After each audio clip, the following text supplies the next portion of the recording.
Today we will be doing a quick tutorial on how to go about making grids in Adobe Illustrator. Let's make and learn. It's quite simple. First of all, let's make an artboard. 500 pixels by 500 pixels.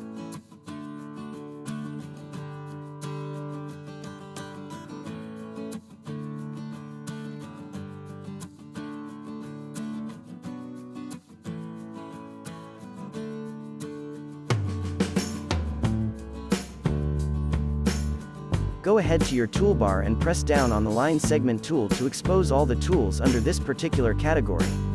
Here you will be able to find a rectangular grid tool. Let's select that. Once selected, take your mouse onto the artboard and left-click to open Rectangular Grid Tool Options. In the default size area, make sure that the width and height are mentioned as per the artboard size. In our case, it's 500 pixels by 500 pixels. In the horizontal and vertical dividers section, we need to mention the number of divisions our grid should have. Let's go ahead and type in 24 in horizontal and 24 in vertical divisions. This way we will have a 25 by 25 grid. No need to make changes to any other options. Now we have a perfectly square grid with equal horizontal and vertical divisions. Let's go ahead and center align it to our artboard.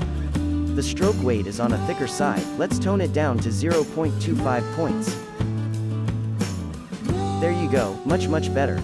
These kind of grids are perfect for making fun little pixel arts. In our future videos we will definitely be making some pixel art, so make sure to subscribe, like and click on the bell icon so that you are among the first ones to be notified about new videos. So this is all for now. Thank you for staying tuned throughout this video, hope you have enjoyed it. Please be sure to like and subscribe. Until next time, happy learning.